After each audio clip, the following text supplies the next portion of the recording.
Hello, in this video I want to show you how to install and set up Firefox browser on NOKIA G22.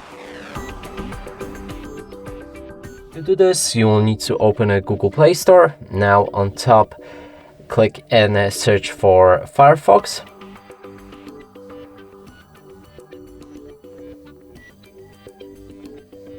Here you should be able to see install button just like this and click on it.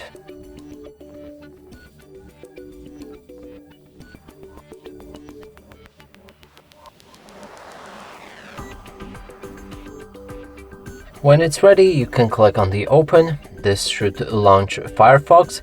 Inside we can customize it with a different theme, pick up a toolbar placement, sign in to turn on synchronization with other devices and Firefox browsers, switch between different privacy protection settings and read privacy notice. Lastly, click on start browsing, open any website, and as you can see, this browser works fine. And that's it for this video. Hope you like it. Please consider subscribing to our channel, leave a like and a comment below.